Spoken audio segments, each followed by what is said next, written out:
하나님께서 우리에게 은혜를 주시기 위해서 사용하는 이제 은혜의 방법, 은혜의 방편이 몇 가지가 있습니다. 우리가 언급 자주 하는 일이죠. 우리가 어떻게 하나님께서 주신 은혜를 받는가.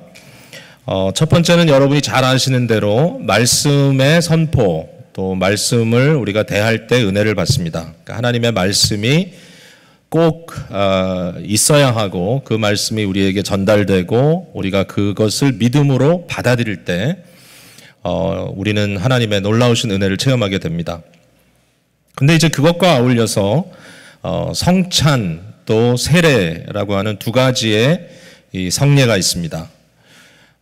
은혜의 방편으로서 성례를 통해서 우리가 하나님의 말씀을 그냥 단순히 귀로 듣는다든지 눈으로 읽는 것이 아니라 그냥 읽는 어떤 그 문자적인 그러한 말씀보다 또 이제 성례라는 것은 하나의 행위로 드라마로 이제 그것을 우리가 직접 목격하는 굉장히 상징적이며 상징적이라는 표현보다는 이제 성례적이라는 말을 이제 쓰는 게 더 옳겠지만 어쨌든 그 안에 굉장한 미스테리, 아주 신비와 영광이 담겨져 있는 그러한 내용입니다.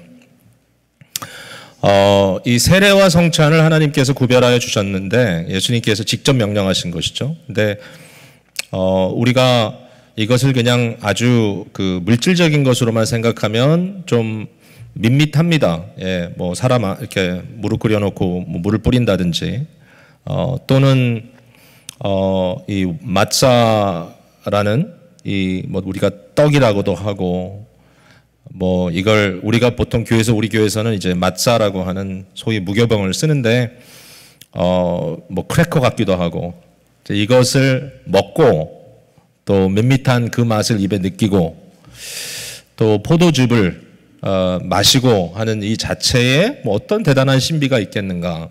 근데 성례라는 것은 그런 것입니다. 이 세상에 우리가 아주 일상적인 물건이지만 그러나 그것을 하나님께서 특별히 도구로 사용하셔서 그 안에 하나님의 임재를 담으시고 이제 그것을 통해서 우리에게 하나님의 그 은혜로운 존재가 또 그의 약속이 전달되도록 하는 거죠. 그러니까 말씀과 이 성찬이 함께 이루어질 때 놀라운 역사가 일어납니다. 사실은 성찬은 눈에 보이는 말씀이라고 얘기도 합니다. 이렇게 드라마된. 그래서 오늘은 특별히 이 두 가지의 은혜의 방편을 저희들이 받는 그런 주일입니다. 10월 첫째 주는 저희 교회로서는 새 회계년도의 첫날이기도 합니다. 우리가 이제 사역은 11월부터 이제 대부분 트랜지션이 되지만 이제 재정은 9월 말까지 한 회계년도가 끝나고 오늘부터 새롭게 시작되기 때문에 새로운 시작이기도 하고 또 오늘은 그 세계 만국인들의 만국교회의 성찬주일로 지키는 날입니다. 그래서 여러 교회가 이것을 기억하는 교회들이 오늘 바로 이 날을 정해서 이 성찬을 하기 때문에 이제 그런 의미에서도 굉장히 중요한 의미를 갖고 있다고 생각합니다. 그래서 오늘 저희가 이 말씀의 선포와 또 성찬을 통한 하나님의 말씀을 우리가 받아들일 때 놀라운 은혜가 우리 가운데 역사될 줄로 믿고 기대하는 마음으로 이 예배에 여러분 적극적으로 믿음으로 참여해 주시기를 바랍니다. 은혜의 방편은 이제 나머지는 이제 기도를 우리가 은혜의 방편이라고 말하고 또 우리 장로교 쪽에서는 많이 얘기 안 하지만 이제 웨슬리안 전통에서는 이 속회 또는 소그룹 즉 성도의 긴밀한 교제를 통하여 하나님의 은혜가 임한다 이렇게 얘기를 해서 우리 기쁨의 교회에서는 제가 오래전부터 성도의 교통, 성도의 교제도 하나님의 은혜의 방편인 것 같다. 이게 저는 요한복음을 강해하면서 특별히 강하게 느꼈기 때문에 이제 그런 방편들이 있습니다. 우리가 이 방편을 믿음으로 굉장히 액티브하게 사용할 때 하나님께서 은혜를 주시는데 자꾸 딴 데 가서 딴 걸로 은혜 받으려고 하면 안 되고 말씀을 통하여 성례를 통하여 기도를 통해서 그리고 성도의 진한 따뜻한 의미 있는 교통을 통해서 우리가 하나님의 은혜를 풍성하게 받을 수 있다. 오늘도 그런 일들이 많이 일어나게 되기를 간절히 바랍니다. 여호수아 20장 말씀을 우리가 드리는데요. 이제 여호수아를 조금 이렇게 뒤로 돌아가서 보자면 앞부분에는 이스라엘 백성들이 어떻게 가나안을 정복했는가, 이 가나안 정복사가 이렇게 기록이 되어 있고요. 이 정복되는 것과 이제 맞물리는 것이 이제 12지파에게 이 땅을 분배해서 나눠주는 것입니다. 그래서 기업의 땅을 분배하는 내용이 19장까지 이렇게 쭉 등장을 합니다. 사실 뭐 레위인들에 대한 거는 좀 이제 이슈가 다르죠. 21장으로 넘어가면 좀 다른 방법으로, 그러니까 레위인은 어떤 한 땅을 차지하는 것이 아니라 이스라엘 족속들이 거주하는 전 지역에 다 흩어져 살도록 이렇게 48개의 도성을 그들에게 주는 것을 볼 수가 있고요. 사실 레위는 12지파 중에 한 지파로 카운트가 되지 않고 빠져나오죠. 그래서 레위는 마치 13번째 지파인 것처럼, 그 대신에 요셉의 두 아들 므낫세와 에브라임이 별도로 하나의 지파씩 이렇게 자리를 차지하는 것을 보게 됩니다. 앞부분에 나와 있는 이 기업 분배의 기술을 보면, 이걸 쓰여져 있는 내용을 보면, 제가 지난주에 이 부분을 좀 묵상하다가 이 부분이 좀 떠올라서 여러분과 함께 나눕니다만은 굉장히 간결하게 기록되어 있다라는 거예요. 그러니까 이 지파들에게 땅이 어떻게 나눠졌느냐, 그러니까 경계가 어디서부터 어디까지였고 그들이 어떻게 해서 그 땅을 차지했다, 굉장히 심플하게 이렇게 기록이 되어 있는데, 사실은 생각해 보면 이러한 역사가 일어나는 과정은 짧지도 않고 길고요. 그리고 그 과정 속에는 여러 가지 사연들도 있고 문제들도 있어요, 분명히. 근데 그런 것들을 언급하지 않고 결과적으로 이렇게 됐다라고 하는 것을 설명하듯이 이렇게 나와 있습니다. 우리가 회의를 하지 않습니까? 회의를 할 때 그 회의록을 작성할 때도 두 가지 방법이 있는 것 같아요. 뭐 그룹마다 그 목적에 의해서 회의록 기록하는 방법들을 채택하는데, 하나는 딴 거는 하나도 기록하지 않고 이제 누가 모였고 언제 모였고 그 다음에 어떤 것을 결의했다, 그래가지고 결의된 상황만 기록하는 그러한 회의록 기록 방법이 있고요. 이제 또 하나의 방법은 그 안에 있는 모든 그 토론을 마치 녹취하듯이 기록하는 거예요. 그러니까 어떤 일이 있었고 어떤 얘기가 있었고 누가 무슨 얘기를 했고 이런 식으로. 이제 장단점이 있어요. 그러니까 이제 전자를 보면 굉장히 간결하지만 핵심적으로 뭐가 결정됐는지 그게 오랫동안 간직되면서 이 회의를 통해서는 이런 것들이 결정됐다, 이렇게 심플하게 내놓을 수 있고, 반면에 직접 회의에 참석하지 못한 사람 입장에서는 이렇게 녹취하듯이 내용들을 다 풀어서 써주면 마치 현장에 있는 것처럼 누가 이런 얘기를 했구나, 누가 저런 얘기를 했구나, 그런 게 이제 기록에 다 남을 때 또 도움이 되기도 합니다.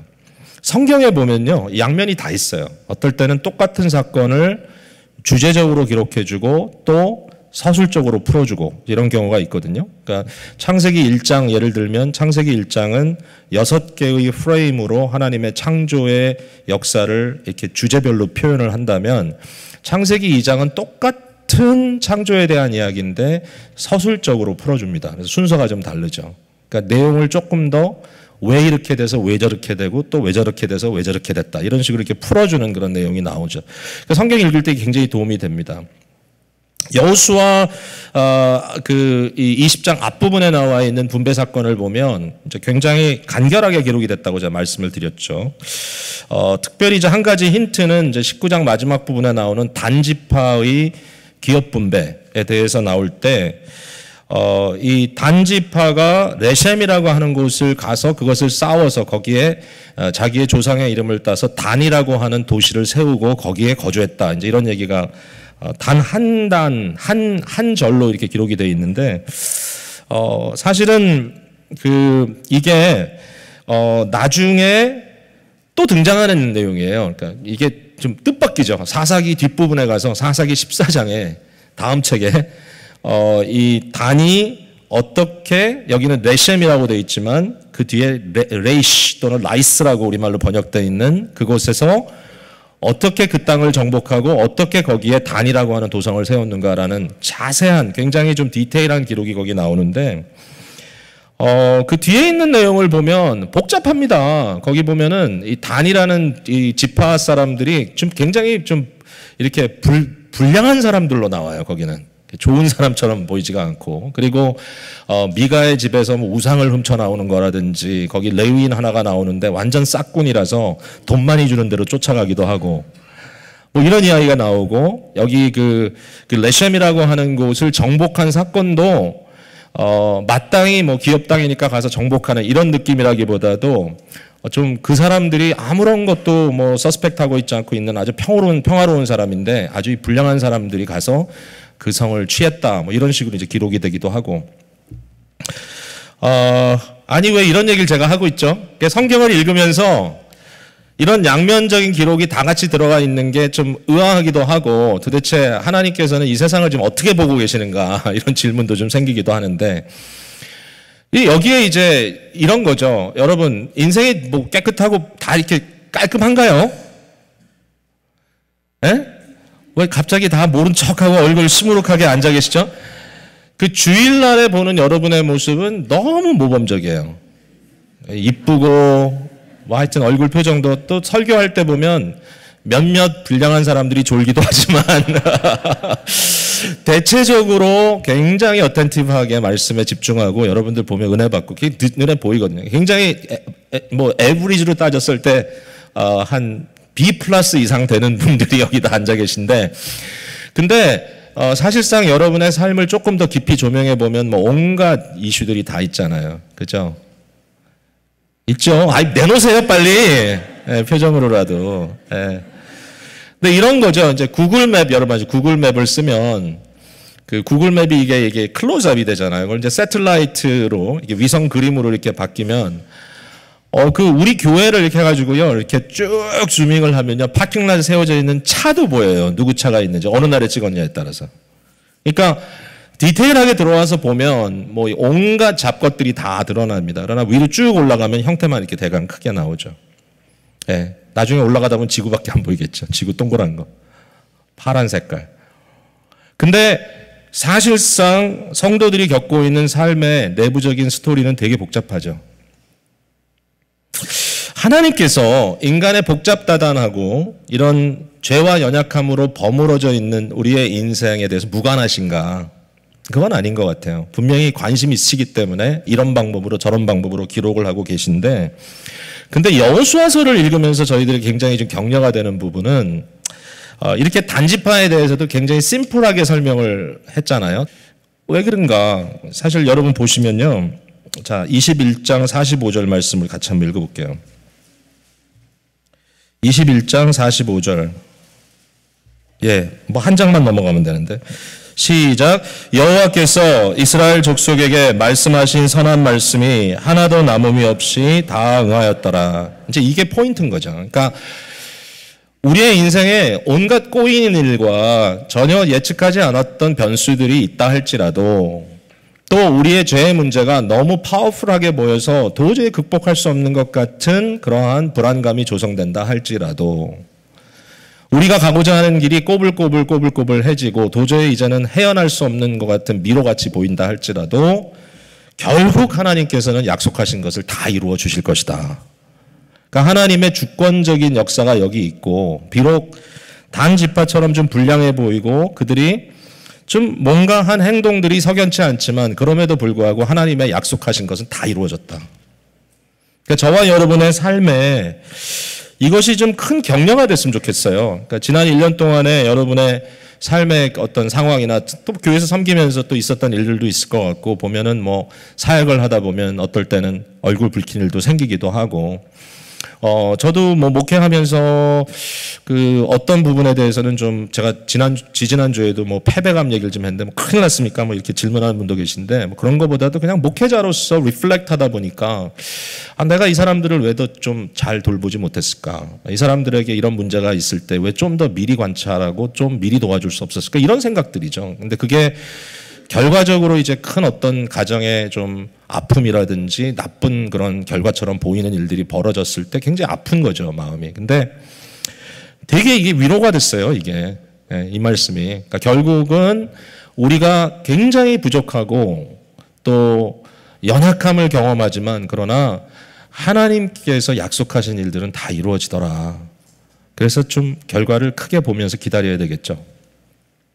오늘 본문으로 들어가면 이러한 하나님이 또 굉장히 디테일하신 분이라는 걸 우리가 딱 볼 수가 있어요. 오늘 본문에.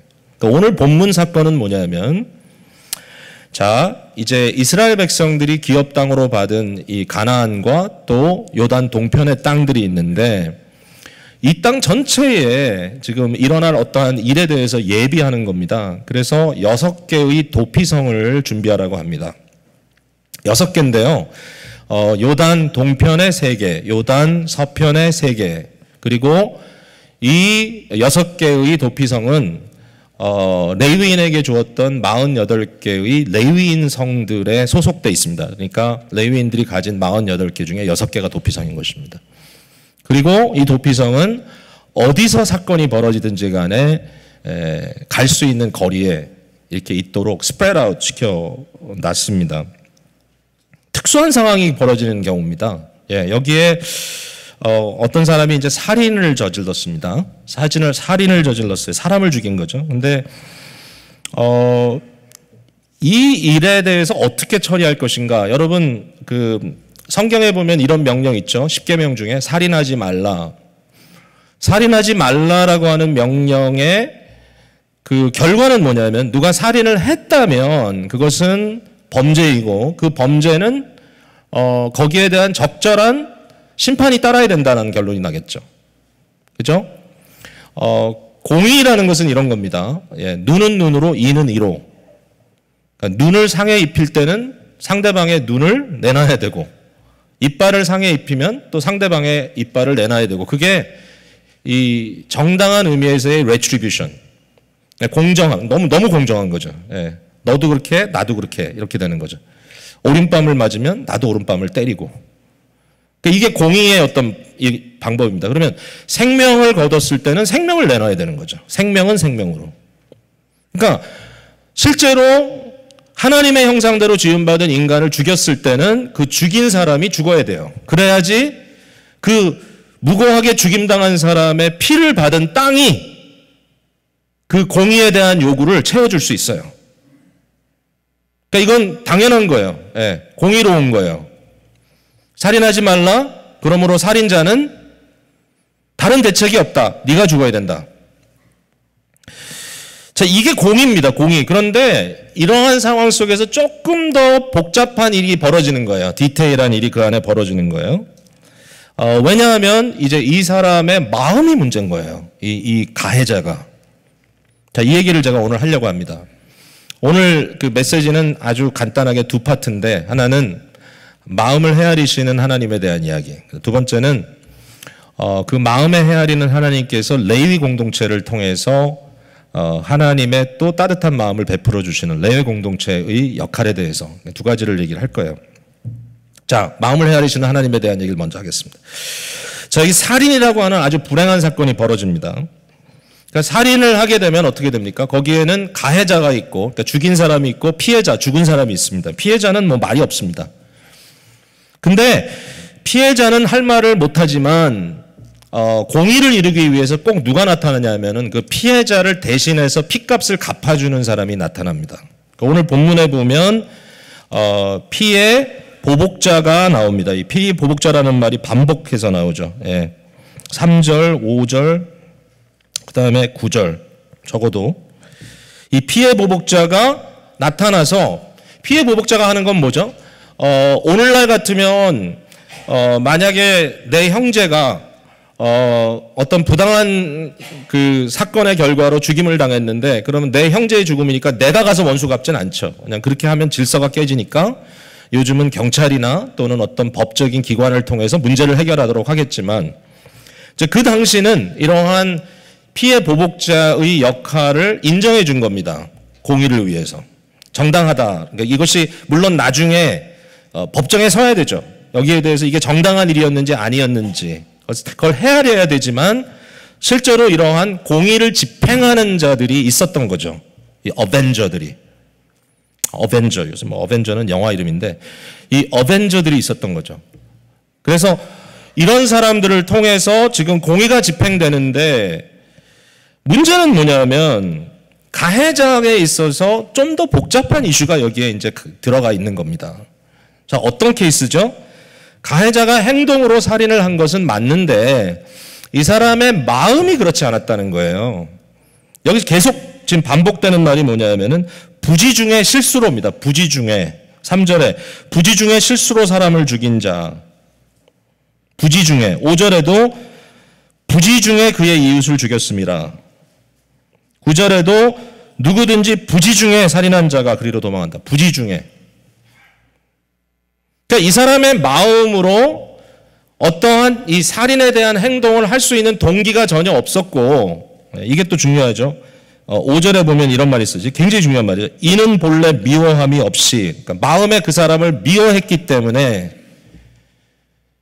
이 마음의 미움을 갖고 있었기 때문에 이것을 마음속에 끓도록 두다가 기회가 되었을 때 우연한 것처럼 죽였지만 사실은 마음속에 계획한 죽임을 죽인 것이다. 이러한 근거가 전혀 없는 거예요. 그러니까 이 사람이 영어로 얘기하면 premeditation, 그러니까 이 살인을 미리 마음속에 계획하고 꾸며낸 것이 아니었다. 뭐 이런 스토리가 이제 이제 모세가 기록한 글 중에 나오는데, 예를 들면 어떤 사람이, 여러 사람들이 이제 뭐 집을 짓든지 뭘 하기 위해서 나무를 자르러 갔단 말이에요. 그래서 도끼를 가지고 도끼질을 이렇게 하는데, 어떤 사람이 도끼를 확 휘둘렀는데 그 도끼 그 머리, 그 쇠 부분이 이 손잡이에서부터 떨어져 나간 거예요. 그래가지고 확 쳤는데 그 떨어져 나간 도끼 그 머리가 옆에 있던 자기 동료의 머리를 딱 쳐가지고 그 사람이 죽었어. 그러면 이거 어떻게 해야 돼요? 부지 중에. 자, 여기에 대해서 우리가 이런 얘기는 할 수 있어요. 그 사람이 부주의했다. 부주의했다. 예, 부주의. 사람을 죽인 건 큰일이잖아요. 부주의해서 죽였다. 그러나 살인에는요, matter of degree가 있는 거예요. 그러니까 예를 들면 오늘도 마찬가지입니다. 아주 고의적으로, 고의성으로 premeditate, 미리 마음에 결정하고 작정한 것을 계획을 짜가지고 사람을 죽였다 그러면 진짜 나쁜 사람입니다. 나쁜 범죄고요. 그 밑에 보면 어떤 범죄가 있냐면은 죽이긴 죽였어요. 의도적으로. 그런데 그것이 heat of the moment, 그러니까 어느 그 순간에 갑자기 솟아오르는 분노와 감정을 어떻게 주체하지 못해서 죽였다. 이렇게 했을 때 그 패션의 범죄가 일어났을 때는 프리메디테이션보다는 좀 아래죠. 심각성이. 이런 식으로 얘기할 수 있는 겁니다. 그 밑에는 전혀 의도가 없었는데 부지 중에 죽였다. 여러분 지금 이런 설교를 들을 때 좀 마음에 굉장히 좀 안 좋은 과거의 사건들이 떠오르는 분들이 혹시 계실지 모르겠어요. 네, 제가 주위 분들의 얘기를 좀 들은 게 있어서 좀 기억이 나는데, 뭐 교통사고를 냈다든지, 뭐 사람이 죽기까지도 하고, 어떨 때는 정말 치명적으로 상대가 다쳤다든지, 이런 일을 했는데 바로 내가 운전을 한 당사자였다. 여러분 이거 끔찍하죠. 끔찍하죠. 이제 그렇게 일을 당했을 때 당사자는 어땠겠어요? 아마 굉장히 마음속에 복잡한 감정이 많을 겁니다. 두렵기도 하고, 하여튼 온갖 감정이 다 있을 텐데, 그러나 그걸 헤아리는 거예요. 그러니까 하나님이 헤아려 주시는데 어떻게 헤아리냐면은, 행동으로서의 살인은 너무 안 좋은 것이 분명하지만, 그러나 행동으로서의 살인보다 더 중요한 것이 뭐냐면은 마음으로의 살인이다라는 거예요. 그러니까 마음으로 살인을 저지르지 않고 우발적인 행동이 따랐을 때는 그 행동에 대해서는 일반적인 살인과는 다르게 취급해 줘야 된다. 이렇게 하나님께서 이 상황을 헤아려 주신 겁니다. 여러분 어떻게 생각하세요? 이거 타당합니까?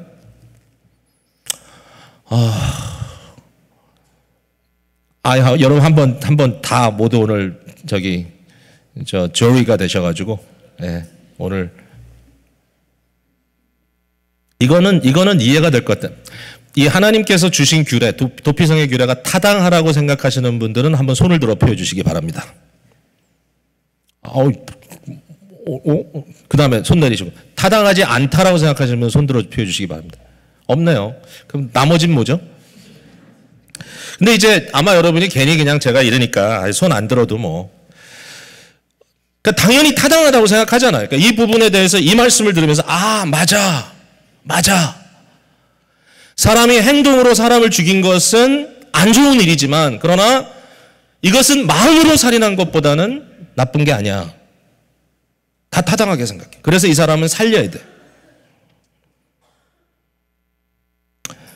신명기 19장에 보면은 이 사건을 모세에게 처음 하나님께서 다 설명해 주셨던 것을 이제 모세가 또 설명합니다. 얘기가 쭉 나오는데 여기 보면은 이런 얘기까지 합니다. 하나님께서 만약에 여기 가해자임에도 불구하고 이 가해자를 만약에 방치해 두고서 이 사람이 죽었다면, 가해자가 결국은 피해 보복자를 통해서 죽임을 당했다면 또 하나의 무고한 피를 흘린 것이다.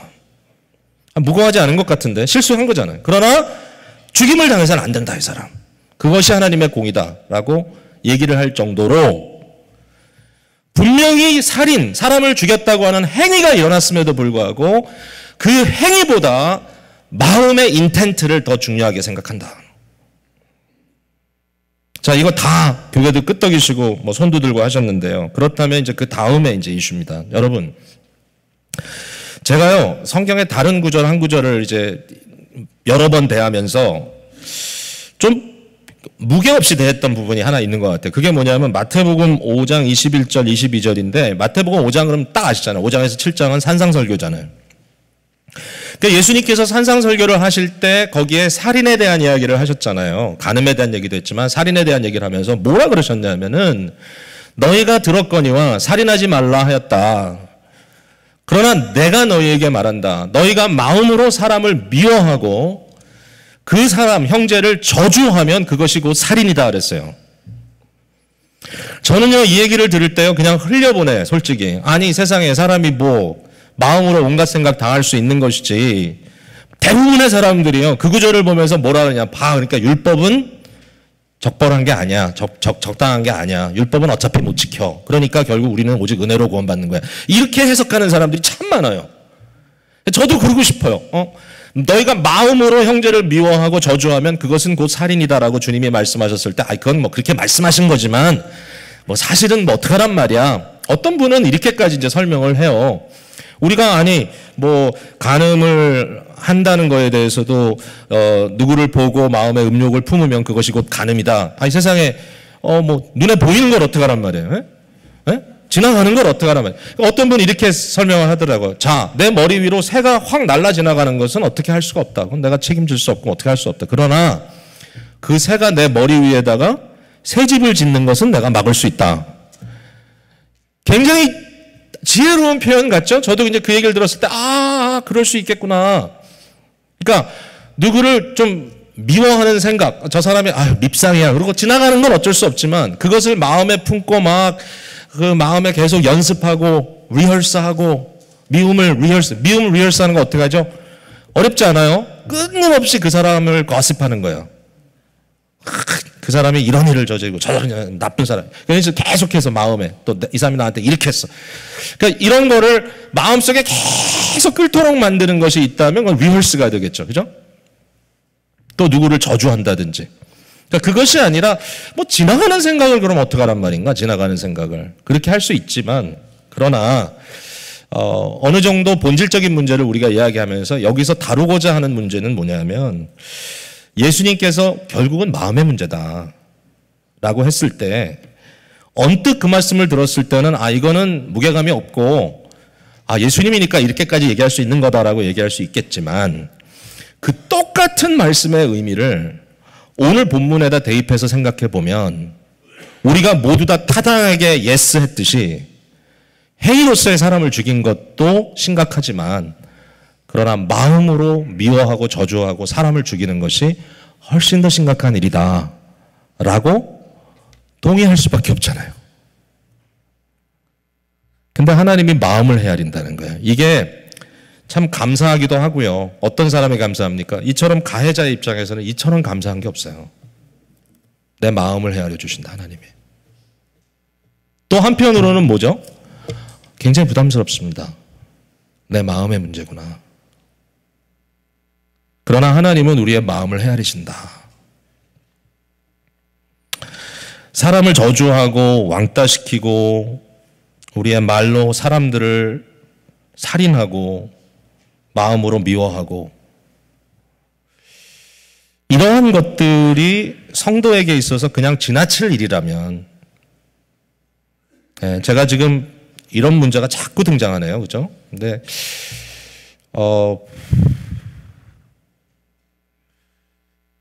우리가 얼마나 여기에 대해서 좀 심각하게 고민을 하는가라는 생각을 계속 하게 돼요.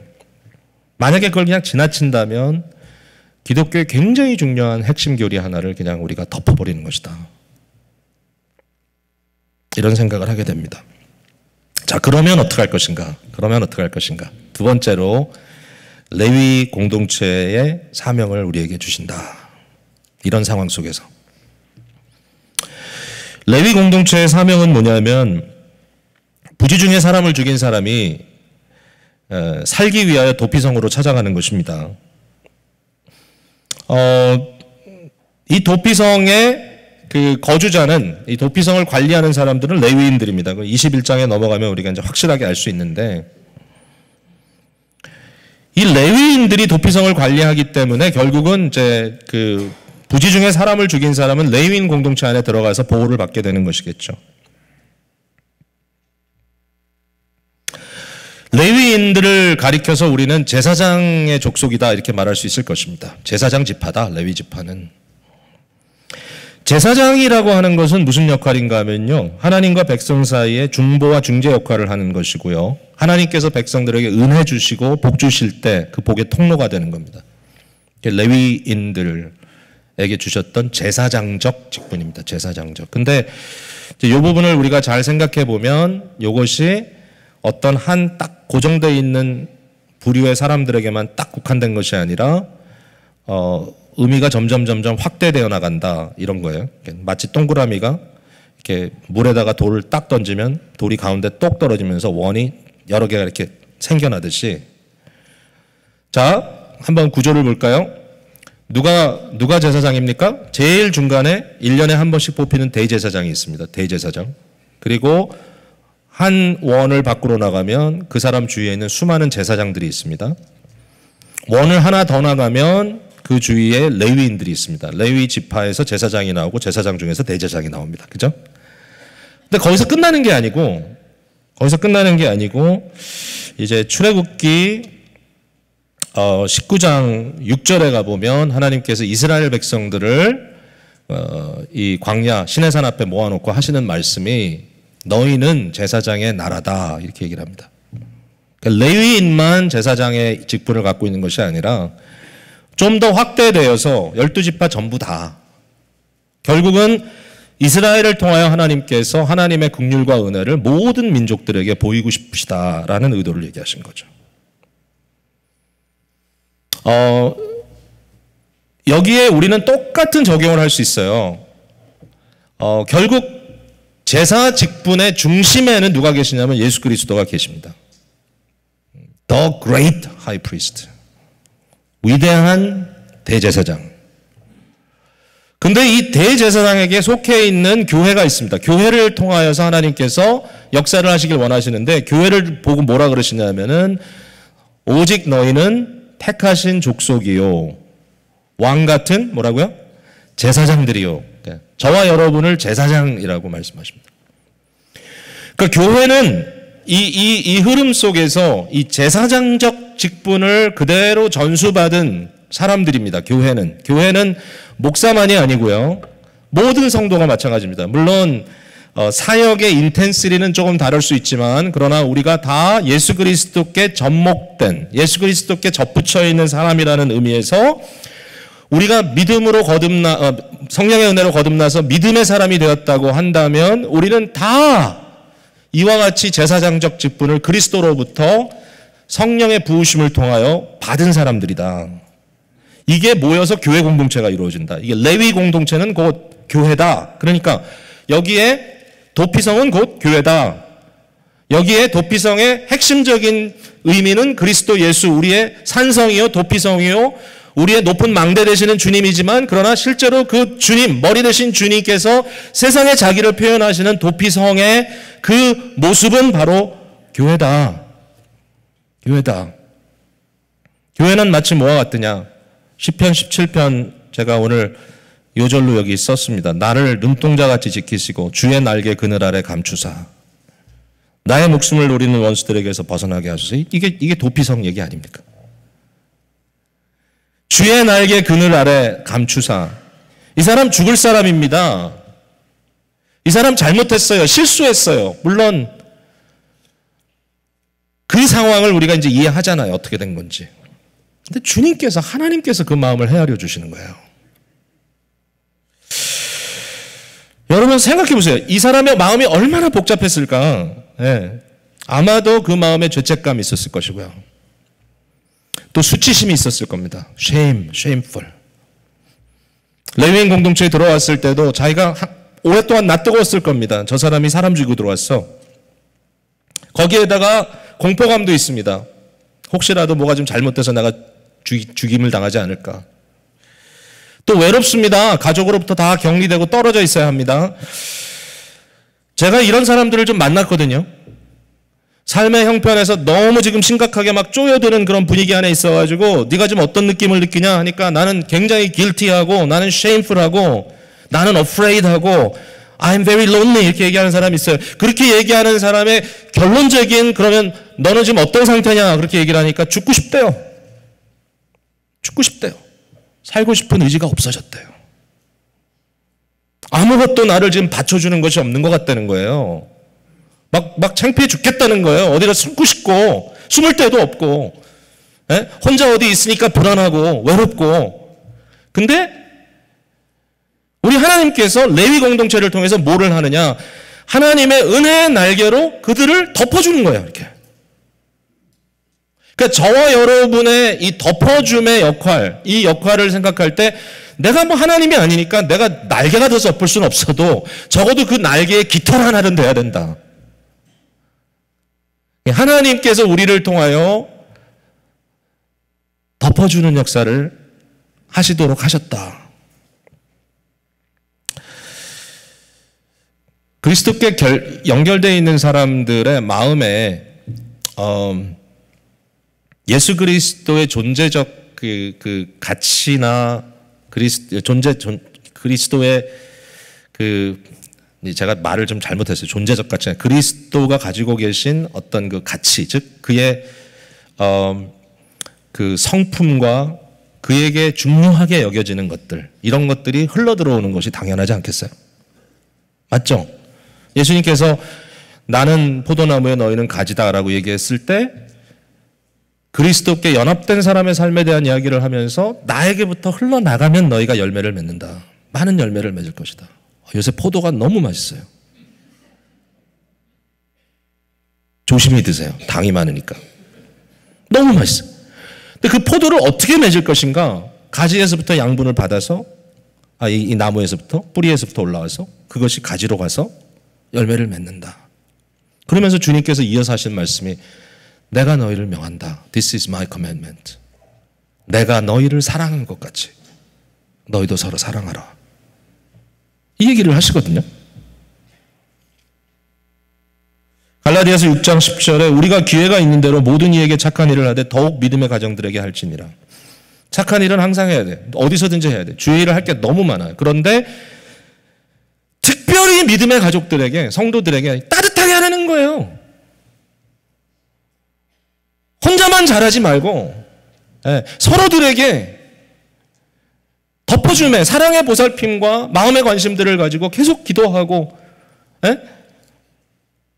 그렇게 얘기를 하시네요. 2019년, 2020년 주제를 다음과 같이 잡았어요. 제가 이 주제를 이제 공동회의 때 좀 더 이걸 써서 여러분께 발표를 하겠지만 주제는 믿음의 가족입니다. The Household of Faith. 믿음의 가족, 교회입니다. 믿음의 가족. 부제가 뭐냐면 Rediscovering my place among the children of God. 하나님의 자녀들 가운데 나의 자리를 재발견하자. 우리 다 하나님의 자녀들. 이 사이에서 나도 하나님의 자녀로서 내 자리를 재발견하자. 내가 지금 하나님의 가족이다. 이 household of faith, 믿음의 가족으로서 이 안에 들어와 있다. 그러면서 하는 말이 뭐예요? 기회가 있는 대로 모든 이에게 착한 일을 하되 더욱 믿음의 가정들에게 할지니라. 문제의식도 가질 수 있고 사람들에 대해서 못마땅한 생각도 가질 수 있지만 그러나 그것이 절대로 마음에 쌓여있는 미움이나 원한이나 뭐 원망으로 가는 것이 아니라 흘러내보낼 건 빨리 다 떨쳐버리고 정말 따뜻한 공동체로서 무엇을 하든지 speak truth, right? 진리를 말하라. 그러나 어떻게 하라고요? Speak truth in love. 사랑으로 진리를 말하라. 이 사랑의 흔적이 없는 말은 불편하다는 거죠. 왜냐하면 우리는 하나님의 가족이기 때문에. 말씀을 맺겠습니다. 이 가해자죠. 이 가해자가 이 혐의를 결국 이제 다 내려놓고 정상화되는 그 레스토레이션의 시기가 언젠가 하면요. 정당한 법적 절차를 통해 가지고 그가 정말 의도 없이 실수였다, 부지중요한 것이다라는 것이 판결 났을 때 공동체적으로 그 사람을 죄 없는 자로 선언하는 순간이고요. 그게 있습니다. 공의가 굉장히 중요하고요. 또 하나는 뭐냐면은 그의 대제사장이 죽으면 됩니다. 참 희한하죠. 이 사람의 죽음과 이게 무슨 상관이 있을까? 근데 이게 뭐냐면 상징적인 거죠. 그러니까 대제사장은 대속하는 사람입니다. 물론 자기 피로 하는 게 아니라 짐승의 피로 합니다. 대제사장은 이스라엘 민족 전체를 위해서 1년에 한 번 속죄일에 대속하는 사람입니다. 짐승의 피로. 근데 그 사람이 죽었습니다. 상징적으로 그 죽음에 대속적 의미가 입혀집니다. 그래서 무고하게 죽임당한 그 사람의 죽음에 대한 값이 대제사장의 죽음으로 속죄됩니다. 대신 죽음으로. 근데 우리가 다 알잖아요. 그 사람이 대신 죽을 수 없죠. 죄인인데. 유일하게 그것을 해줄 수 있는 분은 예수님 한 분밖에 없습니다. 그러니까 여기 대제사장에 대한 이야기는 결국 예수님에 대한 그림자일 뿐입니다. 성도 여러분을 오늘 바로 그 대제사장 되신 예수 그리스도의 살과 피로 초청합니다. 여러분, 이 말씀의 클라이맥스는 바로 성찬입니다. 예수님께서 우리를 위하여 살이 찢기시고 예수님께서 우리를 위하여 피를 흘리셨기에 우리는 그것으로 인하여 우리가 부지 중에 아무것도 모르고 지은 죄뿐만 아니라 너무나 알지만 그러나 너무나 교만하게 하나님의 마음을 아프게 했던 그 모든 일들도 언젠가 성령의 은혜로 말미암아 내 마음에 진정한 회개가 일어나고 죄책감이 일어나고 그것을 털어내지 않고 주님께 고하지 않고서는 내 뼈가 썩는 것처럼 아파서 견딜 수 없는 사람들이 주님께 마음을 쏟아내며 회개할 때 성령의 역사는 예수 그리스도의 보혈의 피를 거기에 쏟아붓는 겁니다. 오늘 그러한 역사가 우리에게 있었기에 이 자리에 우리가 나와 있고 이 말씀을 대하면서 무엇보다도 우리의 참 피난처 되신 예수 그리스도를 사모합니다. 오늘 주님의 살과 피를 먹고 마시며 더 큰 깊은 은혜의 자리로 나아가시는 여러분들 되시기를 간절히 바랍니다.